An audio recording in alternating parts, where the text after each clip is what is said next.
Hello साथियों, एक बार फिर से स्वागत है आपका अपने YouTube channel Narendra Kumar lectures के इस नए वीडियो में। दोस्तों आज हम लोग देखेंगे कक्षा 10 का विज्ञान, जो कि पाठ नंबर 1 चल रहा है, चैप्टर 1 चल रहा है, जिसका नाम है रासायनिक समीकरण एवं उनके प्रकार। इसके पहले 3 वीडियो में बहुत सारी चीज़ें बताई जा चुकी हैं जो हो सकता है कि आप ना जानते हो।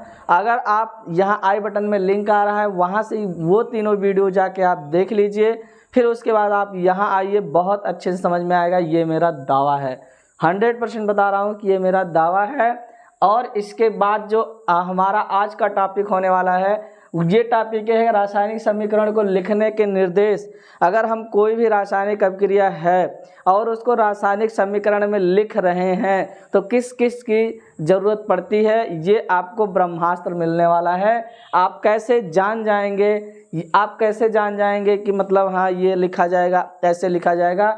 और एक रासायनिक समीकरण में आपको सब कुछ मिल जाता है, जो कुछ आप जानना चाहेंगे उसी एक लाइन में आपको सारी जानकारी देनी होती है।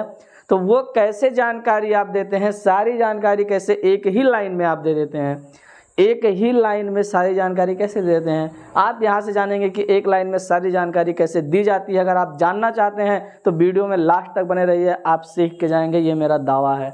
ठीक है, आइए स्टार्टअप करते हैं। कह रहा है कि रासायनिक समीकरण को लिखने के निर्देश, जो कि ये आपका टॉपिक है, ये आपका टॉपिक है रासायनिक समीकरण को लिखने के निर्देश। ठीक है, इसमें सबसे पहली बात आप ध्यान से देखिए। कह रहा है कि रासायनिक अभिक्रिया को लिखने के लिए समीकरण, जो समीकरण आप पढ़ चुके हैं, समीकरण में सर्वप्रथम अभिकारक लिखकर, सबसे पहले हम क्या लिखेंगे, अभिकारक लिखेंगे। और आपको बहुत अच्छे से बताएगा कि अभिकारक क्या होता है। ठीक है, अगर नहीं जानते हैं तो आई बटन में लिंक आ रहा है, वहाँ जाइए, देखिए, फिर यहाँ आइए, आप बहुत अच्छे से समझेंगे कि ये अभिकारक और उत्पाद क्या होता है। ठीक, आओ देखते हैं। कह रहा है कि सर्वप्रथम अभिकारक लिखकर तीर का निशान लगाया जाता है। सबसे पहले हम क्या लिखेंगे, अभिकारक लिखेंगे। अभिकारक वो होते हैं जो रासायनिक अभिक्रिया में भाग लेते हैं, उन्हें हम अभिकारक कहते हैं। प्रोडक्ट यानी कि उत्पाद, रासायनिक अभिक्रिया के बाद जो भी हमें पदार्थ मिलता है उसे हम उत्पाद कहते हैं, प्रोडक्ट कहते हैं। ठीक है, तो क्या करते हैं, तीर का निशान लगाया जाता है, उसके बाद उत्पाद लिखा जाता है। उसके बाद हम क्या करते हैं, उत्पाद को लिखते हैं। ठीक है, एक लाइन में आपने क्या समझा, रासायनिक समीकरण को लिखने के निर्देश। इस पहले लाइन में आपने क्या जाना, पहले पॉइंट में आपने क्या जाना, पहला अस्त्र आपका क्या है कि सबसे पहले हम अभिकारक लिखेंगे, फिर उसके बाद एरो लगाएंगे, फिर उसके बाद क्या लिखेंगे, उत्पाद लिखेंगे। ये सबसे बड़ी जानकारी आपकी ये है।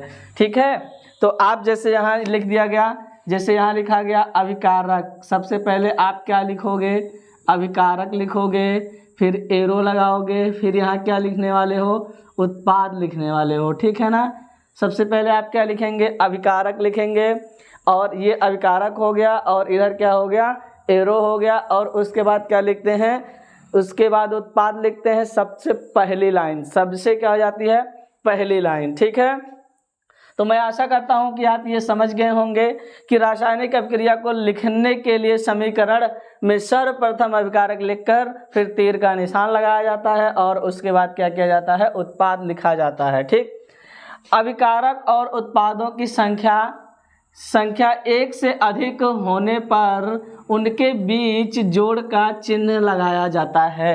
यानी अगर अभिकारक एक से ज़्यादा है, 2 है तो दोनों के बीच में प्लस आएगा, 3 है तो तीनों के बीच में प्लस आएगा, अगर 4 है तो चारों के बीच में क्या आने वाला है, प्लस आने वाला है। यानी एक अभिकारक आपने लिखा, फिर दूसरा लिखा, तो ऐसे डायरेक्ट नहीं लिखेंगे, दोनों के बीच में क्या आएगा, प्लस आएगा, दोनों के बीच में क्या आएगा, प्लस आएगा। बात समझे कि नहीं, कोई भी दिक्कत नहीं होनी चाहिए।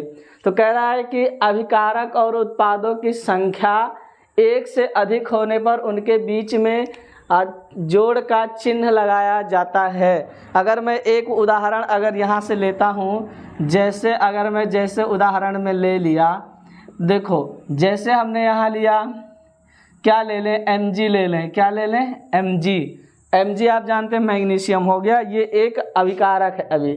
ठीक है ना, और इसको ऑक्सीजन की उपस्थिति में जला दिया, O2 की उपस्थिति में क्या किया, जला दिया। तो एक अभिकारक ये हो गया, दो अभिकारक हो गया। जब एक से ज़्यादा होगा तो उसके बीच में क्या आएगा, प्लस आएगा। तो देखो हमने क्या लगा दिया, प्लस लगा दिया। ये दोनों अभिकारक हैं, ये दोनों क्या हैं, अभिकारक हैं लल्ला। दोनों अभिक्रिया में क्या कर रहे हैं, भाग ले रहे हैं। और फिर उसके बाद ये आपका क्या आएगा, ये तीर का निशान जो ये बताया गया है, ये तीर का निशान आएगा। और फिर MgO आपका क्या है, यहाँ प्रोडक्ट है, उत्पाद है। यानी अगर एक से अधिक अभिकारक है तो प्लस का निशान आएगा, जितना ज़्यादा अभिकारक होगा उससे एक कम प्लस लगाएंगे, ठीक है। तो ये प्लस का निशान हो गया, यानी अभिकारक ज़्यादा हैं तो उनके बीच में प्लस का निशान आएगा, एक साथ नहीं लिख सकते। और इधर फिर एरो लगाते हैं, फिर क्या आ जाता है, हमारा उत्पाद आ जाता है। और इसको संतुलित करने के लिए आगे बताया जाएगा, बहुत अच्छे से आप जानेंगे कि संतुलित कैसे किया जाता है, ठीक है। आप समझ गए हैं कि क्या होता है, ये हमारा क्या हो गया, उत्पाद हो गया, ठीक है ना। इस चीज़ से आप इससे दो तीन चीज़ आप समझ गए हैं। इससे आप क्या समझ गए हैं, दो तीन चीज़ क्या हो चुके हैं, समझ चुके हैं। जैसे आपने समझा कि सबसे पहले अभिकारक लिखते हैं, तो अभिकारक लिखा, फिर आपने पढ़ा है कि एरो लगाते हैं, आपने एरो लगाया, फिर उत्पाद लिखते हैं, पहली लाइन। दूसरी लाइन कह रही है अभिकारक और उत्पादों की संख्या एक से अधिक होने पर उनके बीच में जोड़ का निशान आता है, जोड़ का चिन्ह आता है, धन का चिन्ह आता है। तो ये अभिकारक दोनों के बीच में धन आ गया, ठीक। ये दूसरी लाइन थी, समीकरण को संतुलित करना आवश्यक है। समीकरण को संतुलित करना बहुत ही आवश्यक है। जैसे कि आपने देखा होगा, संतुलित इसलिए किया जाएगा, द्रव्यमान संरक्षण नियम के अनुसार आपको बताया गया है कि आप द्रव्यमान का ना तो हानि होगा और ना ही उसको उत्पन्न किया जा सकता है, ना हानि होगा और ना ही उसे हम क्या कर सकते हैं, उत्पन्न कर सकते हैं, ठीक है ना। तो द्रव्यमान संरक्षण नियम के अनुसार हमें इसे क्या करना होगा, संतुलित करना होगा। बहुत अच्छे से संतुलित कर सकते हैं। यहाँ एक O है, यहाँ दो O है, यहाँ एक O की कमी है, यहाँ Mg1 है, यहाँ Mg1 है, सब सही है। अगर हम 2 O कर दिया, हमने 2 O कर दिया, 2 Mg कर दिया, 2 O हो तो हो गया, लेकिन 2 Mg नहीं है, तो यहाँ भी हम क्या करते हैं, 2 से गुणा करा देते हैं। तो ये हमारा क्या हो जाता है, संतुलित हो जाता है। अब हम इसको क्या कर चुके हैं, संतुलित कर चुके हैं, ठीक है ना। आपने 3 बिंदु बहुत अच्छे से जान लिया। मैं दावे के साथ कहता हूँ, इस तरह से हो सकता है कि कोई टीचर या कोई यूट्यूबर आपको बताए। अगर आप ऐसा ही जानना चाहते हैं, इसी तरह से पढ़ना चाहते हैं, तो चैनल को सब्सक्राइब कर दीजिए और बेल आइकन दबा दीजिए। जैसे यहाँ से मैं कोई भी वीडियो डालूँ तुरंत आपके पास सबसे पहले पहुँच जाए, ठीक है। अपने दोस्तों के साथ शेयर कर दीजिए, एक प्यारा सा कमेंट कर दीजिए, लाइक करना तो आप बिल्कुल ना भूलें, ठीक है। अब देखिए अगला बिंदु क्या कह रहा है कि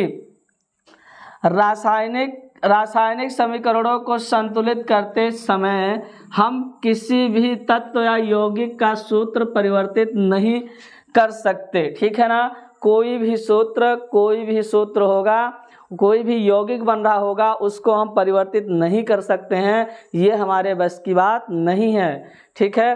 कि कर सकते हो, नहीं कर सकते हो। जैसे यहाँ आपने Mg लिया और प्लस में क्या लिया, O2 लिया और MgO लिख दिया आपने। अब आप सोचे कि हम O2 यहाँ लगा दें, बराबर हो गया पूरा, नहीं, गलत हो जाएगा, ऐसा होगा ही नहीं। अगर हमारा मैग्नीशियम ऑक्साइड बन रहा है तो मैग्नीशियम ऑक्साइड ही बनना चाहिए। अगर मैग्नीशियम ऑक्साइड बन रहा है तो मैग्नीशियम ही ऑक्साइड बनना चाहिए, चाहे वो 1 अणु बने, चाहे 2 अणु बने, चाहे 3 अणु बने, चाहे 20 अणु बने, उससे हमें मतलब नहीं है। लेकिन हम कोई भी सूत्र बदल नहीं सकते, ठीक है ना। जैसे आपने ले लिया H2 ले लिया, ठीक है ना, हाइड्रोजन ले लिया प्लस O2 ले लिया, ठीक है। हाइड्रोजन ले लें, हाइड्रोजन का 2 अणु ले लो और ऑक्सीजन का 2 अणु ले लो, तो यहाँ क्या हो जाएगा, H2O2 हो जाएगा ना। तो इस तरह से आप बनाएंगे। आपको जल बनाना है, क्या बनाना है, जल। तो जल अगर आप बना रहे हैं तो ये गलत हो जाएगा, ठीक है ना। ये क्या होने वाला है, गलत हो जाने वाला है, गलत हो ही जाएगा, अक्सर ये क्या हो जाएगा, गलत हो जाएगा, ठीक है। तो इसको सही करने के लिए आप करेंगे क्या, इसको सही करने के लिए जल नहीं बन रहा है, अभी ये जल बन ही नहीं रहा है, और हाइड्रोजन और ऑक्सीजन से जल ही बनेगा, लेकिन यहाँ जल नहीं बन रहा है, कोई ऐसी चीज़ बन जा रही जो कि ये गलत है। ठीक है, तो इसको हम संतुलित कर लेते हैं। क्या कर लेते हैं? संतुलित। यहाँ हमें क्या कितना मिल रहा है? यहाँ हमें मिल जाएगा, मान लो कि यहाँ 2 हाइड्रोजन है, तो अगर हमने यहाँ 2 कर दिया, यहाँ से इसको इस तरह से लिखेंगे ही नहीं, यहाँ हमने 2 कर दिया, ठीक है ना। अब यहाँ से हमें 1 मिटाना पड़ेगा, ठीक। अब मिटाने के बाद यहाँ क्या करेंगे? 2 लगा देंगे, ठीक। अब क्या हो गया? अब हमारा संतुलित हो चुका है। 2 दूना 4 हाइड्रोजन, 2 गुणा 2, 2 गुणा 2 4 हाइड्रोजन हो गया, और यहाँ 2 ऑक्सीजन हो गया, ठीक है ना। और यहाँ हमारा 2 दूना 4 क्या हो गया? हाइड्रोजन हो गया, और 2 क्या हो गया? ऑक्सीजन हो गया। इस तरह से हमारा क्या हो जाएगा? संतुलित हो जाएगा। और हमें बदलना नहीं है, हमें क्या नहीं करना है? बदलना नहीं है। क्या नहीं बदलना है? जो हमारा यौगिक बनेगा या कुछ जो भी सूत्र बनने वाला है उसको हम क्या नहीं कर सकते? बदल नहीं सकते। किसी भी कंडीशन पर हम नहीं बदल सकते। हम उसका अणु बना सकते हैं, चाहे वो 1 अणु बन जाए। देखो जल 1 अणु बनना था, हमने 2 बना दिया चलेगा, 4 बना दिया चलेगा, 10 बना दिया चलेगा, लेकिन अगर इसको उल्टा सीधा लिख दिया तब ये नहीं चलेगा, ठीक है। ठीक, जो भी बन रहा है वही बनना चाहिए, ये सबसे बड़ी बात है। सबसे बड़ी बात तो ये है, ठीक।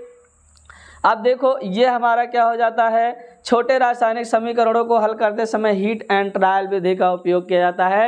इसको संतुलित करने का कोई नियम नहीं है। आप ऐसे देख के क्या करिए, देख लीजिए कहाँ किसको हम क्या लगाएं, हो जाएगा। अगर नियम है, छोटा बहुत जो छोटा मोटा जो ट्रिक है वो ट्रिक हम आपको बता देंगे, आप परेशान मत होइए। हाँ, हो सकता है जो ट्रिक बताई जाए वो सब पे अप्लाई ना हो, लेकिन जो हीट एंड ट्रायल विधि है हम ऐसे ही आंखों से देखते हैं कि इधर कितना ज़्यादा है, इधर कितना कम है, इधर कहाँ गुणा करा दें, ये यहाँ से मतलब क्या करें, यहाँ कितने से गुणा कराएं, यहाँ कितने से गुणा कराएं कि दोनों बराबर हो जाए। ऐसे ही आंखों से देख देख के किया जाता है, और मैं आपको समझा दूंगा, आप बहुत अच्छे से जान जाएंगे। आपको 1% की हिचकिचाहट नहीं होगी। बस आप लगे रहिए अपने गुरु के साथ, ठीक है ना।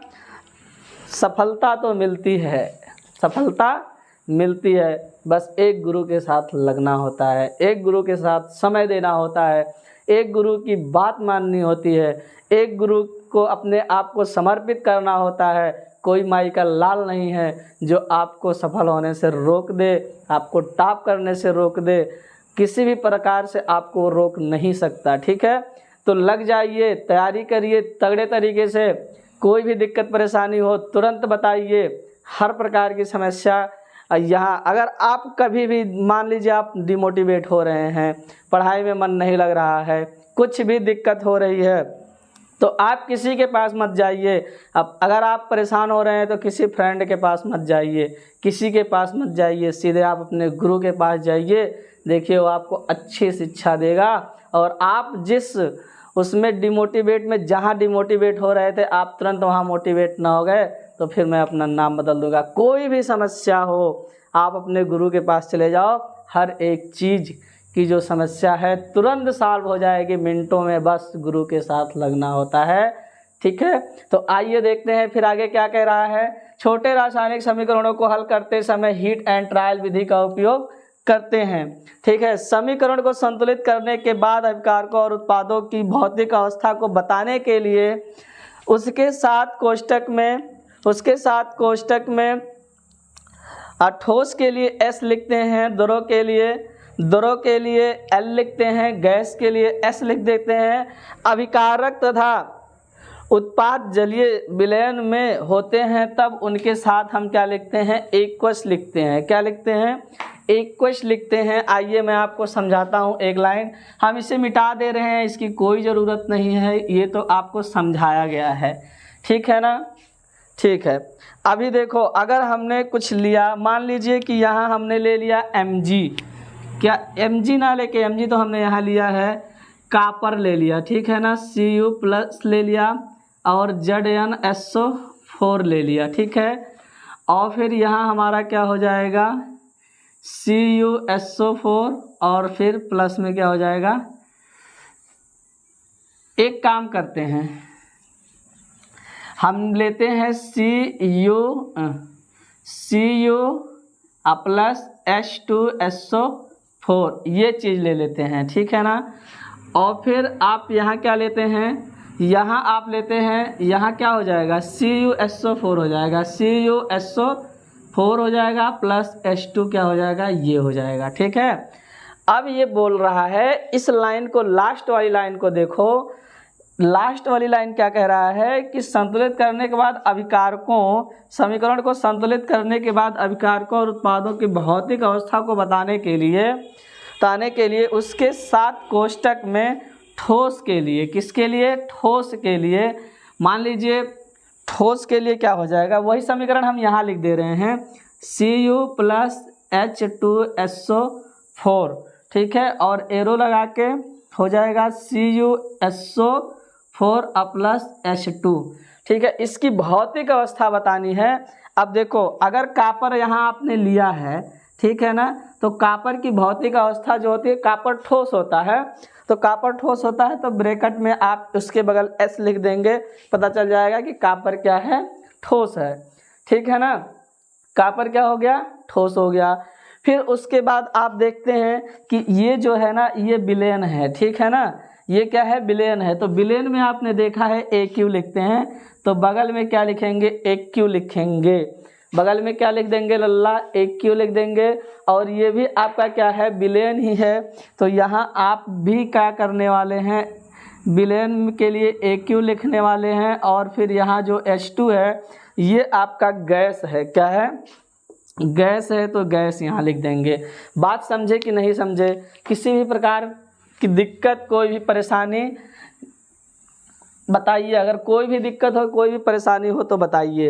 देखिए हम क्या कह रहे हैं, अगर ठोस होगा, क्या होगा, ठोस होगा, ठोस के लिए आपको लिखना होगा S ब्रैकेट में, ठीक है। अगर द्रव है तो द्रव के लिए आपको ब्रैकेट में उसके बगल L लिखना होगा।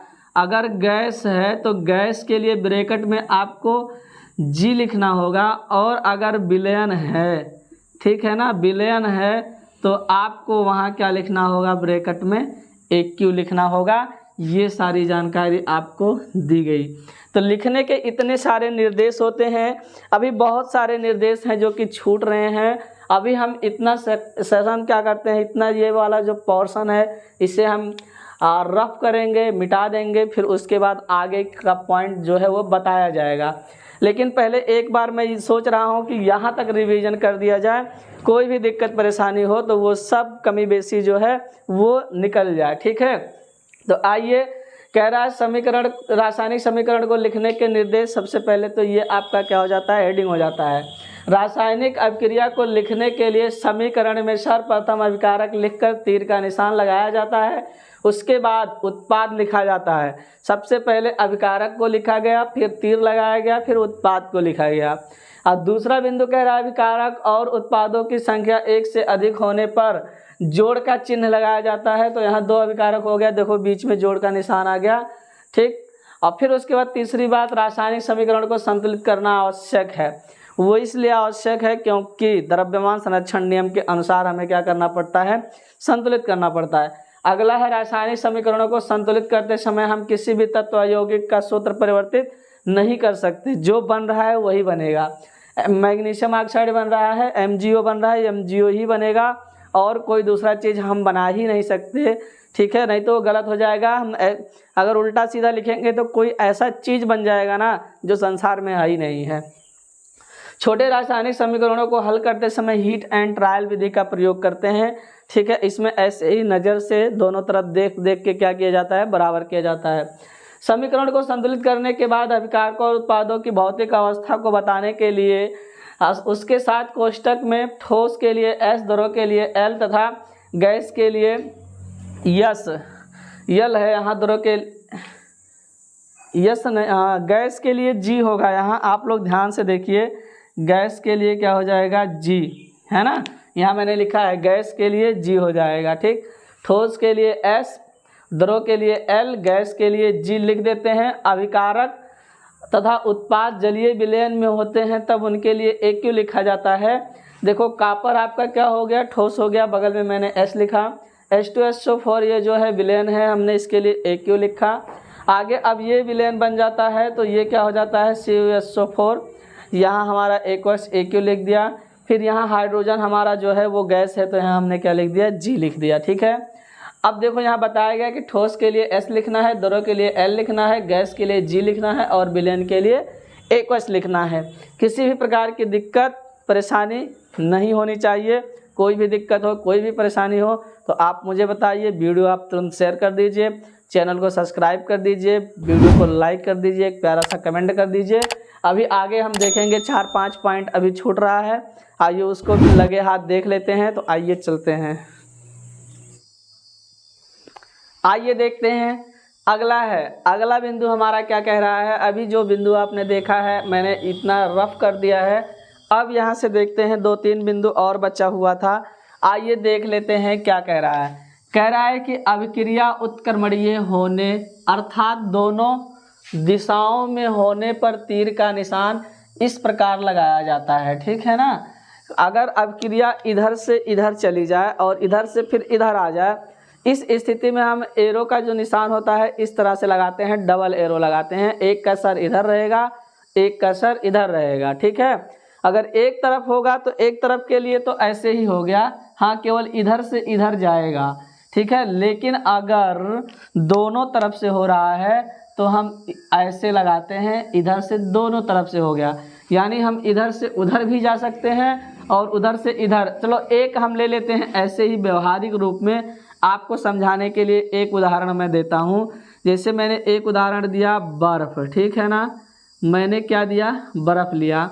अब बर्फ़ से मैंने फिर क्या ले लिया, पानी ले लिया। ठीक है ना, बर्फ़ से पानी ले लिया। तब देखो बर्फ़ से पानी इधर ये हो गया, बर्फ़ से क्या हो गया पानी बन गया। बनेगा कि नहीं बनेगा, तो ये वाला निशान इधर से हो गया। फिर पानी से बर्फ़ भी बन जाएगा, तो इस तरह से निशान लगा दिया। ठीक है ना, यानी हम बर्फ़ से पानी में भी जा सकते हैं, अब पानी से फिर किधर आ सकते हैं, बर्फ़ में भी आ सकते हैं। तो जब अभिक्रिया दोनों तरफ से हो, इधर से आए इधर चली जाए, इधर से इधर आ जाए और इधर से इधर आ जाए, तो ये दोनों दिशाओं में हो रहा है। जैसे बर्फ़ से पानी बन गया, अब पानी से बर्फ़ बन गया, तब निशान आपका तीर का इस तरह से लगेगा। इस तरह से क्या होने वाला है, लगने वाला है। ठीक है ना, तो आप समझ गए होंगे कि अपक्रिया उत्क्रमणीय क्या होता है। उत्क्रमणीय का मतलब दोनों दिशाओं में हो, इधर से इधर भी हो जाए, इधर से इधर भी हो जाए। लेकिन अनुत्क्रमणीय का मतलब होता है कि इधर से चला जाए इधर, तो इधर से वापस ना आए। ठीक है, और इधर से अगर इधर आ गया तो इधर से फिर उधर रिटर्न ना जाए। जैसे आपने दाल बनाया, दाल आपने बना दिया, दाल बन गया, उबल गया, फिर उस अवस्था में पहले वाले में नहीं जा सकते। चावल आपका बन गया, फिर पहले वाले में नहीं जा सकते। तो कभी भी जब उत्क्रमणीय हो, ठीक है ना, तो निशान इस तरह से लगाया जाता है तीर का, और जब अनुत्क्रमणीय हो तो इस तरह से लगाया जाता है। एक दिशा में होगा तब इस तरह से, दोनों दिशा में होगा तो इस तरह से। तो मैं आशा करता हूँ कि आप ये समझ गए होंगे।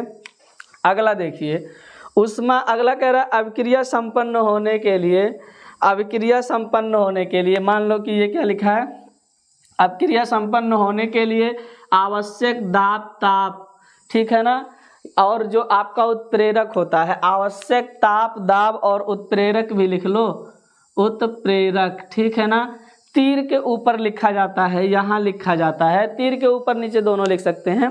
ठीक है, जब आप लिखते हैं कि आपने कितना दाब दिया है, आपने कितना टेम्परेचर दिया है, आपने कौन सा उत्प्रेरक लिया है, वो सारी चीज़ें तीर के ऊपर लिखी जाती हैं। वो सारी चीज़ें कहाँ लिखी जाती हैं, तीर के ऊपर लिखी जाती हैं। एक चीज़ याद रखना, वो सारी चीज़ें कहाँ लिखी जाएंगी, तीर के ऊपर। बगल में इधर उधर मत लिखिएगा, तीर के ऊपर लिखिएगा। ताप दाब उत्प्रेरक ये सारी चीज़ें कहाँ लिखी जाएंगी, तीर के ऊपर। ठीक है, आगे देखते हैं क्या कह रहा है। अगला बिंदु कह रहा है कि ऊष्मा छेपी के लिए प्लस ऊष्मा, अगर ऊष्मा छेपी है तो प्लस ऊष्मा, ऊष्मा शोषी है तो माइनस ऊष्मा दाईं ओर लिखा जाता है। ठीक है, देखो यहाँ मेथेन हो गया, ऑक्सीजन की उपस्थिति में जलाओगे तो हमें कार्बन डाइऑक्साइड और जल मिलेगा, और उसके साथ ढेर सारी ऊष्मा मिलेगी। तो देखो दाईं साइड प्लस ऊष्मा लिखा गया कि नहीं लिखा गया, CH4 यानी मीथेन को ऑक्सीजन की उपस्थिति में आपने क्या किया, जलाया, तो आपको क्या मिला, कार्बन डाइऑक्साइड और जल मिल गया। और फिर उसके बाद आपको क्या मिल जाता है, प्लस ऊष्मा मिलता है। क्या मिलता है, प्लस ऊष्मा। ढेर सारा ऊष्मा मिलेगा। जब मीथेन जलाते हो तो ऊष्मा मिलता है, तो प्लस ऊष्मा। पहले आप जान लीजिए कि ऊष्मा शोषी और ऊष्मा छेपी कहते किसे हैं, आगे आपके टॉपिक में है, लेकिन थोड़ा सा आप यहाँ जान लीजिए कि जैसे हम किसी को ऊष्मा दे के जब रासायनिक अभिक्रिया कराते हैं, जैसे हमने ऊष्मा दिया, मान लीजिए आप दाल बना रहे हैं तो आप ऊष्मा दे रहे हैं, आप चावल बना रहे हैं ऊष्मा दे रहे हैं, आप दही जमा रहे हैं दूध से तो ऊष्मा अपनी तरफ से दे रहे हैं, आप रोटी बना रहे हैं तो अपनी तरफ से ऊष्मा दे रहे हैं। आप मतलब मान लीजिए इस समय मक्के का सीजन चल रहा है, मक्का अगर आप भून रहे हैं तो अपनी तरफ से ऊष्मा दे रहे हैं। जब हम अपनी तरफ से ऊष्मा देते हैं तो वो ऊष्मा शोषी होता है, यानी ऊष्मा का क्या करता है, शोषण करता है। तो ऊष्मा शोषी के लिए माइनस ऊष्मा यानी हम दे रहे हैं, और ऊष्मा छेपी के लिए प्लस ऊष्मा इसलिए होता है क्योंकि ऊष्मा वो हमें देता है, कागज़ हमने जलाया ऊष्मा हमें देगा वो, ठीक है। अब फिर उसके बाद हमने चूने को पानी में डाल दिया तो ऊष्मा वो हमें देगा, हीट हो जाएगा। चूना लिया पानी में मिला दिया तो वो हमें देगा ऊष्मा, तो ये हो गया। फिर उसके बाद हम क्या करते हैं, जिंक को H2SO4 में हमने डाला था तो वहाँ से भी हमें ऊष्मा मिला था। और जो तो ये सारी अपक्रियाएँ क्या होती हैं, ऊष्मा छेपी अपक्रियाएँ। जो हमें ऊष्मा देती हैं वो ऊष्मा छेपी, जो हमसे ऊष्मा लेती हैं वो ऊष्मा शोषी, ठीक है। तो जब हम सांस छोड़ते हैं तो ये भी क्या है, ऊष्मा छेपी है। ऐसे करो, गरम गरम हवा निकलेगा यानी ऊष्मा दे रहा है। तो ये सारी चीज़ें आपने जान ली कि रासायनिक समीकरण को किस प्रकार लिखते हैं, ये सारी चीज़ें आपको बहुत अच्छे से बता दिया गया है। अब इन सब का उपयोग हम धड़ल्ले से करेंगे आगे की वीडियो में। अब आपको मैं बार बार नहीं बताऊंगा कि ये सब क्या है, कैसे, क्यों लिख रहा हूँ, कैसे लिख रहा हूँ, ये सारी चीज़ें मैंने आपको क्या कर दी, समझा दी है, ठीक है। तो आज के लिए मैं चाहूँगा इतना ही रखा जाए, कल फिर मिलेंगे, तब तक के लिए जय हिंद।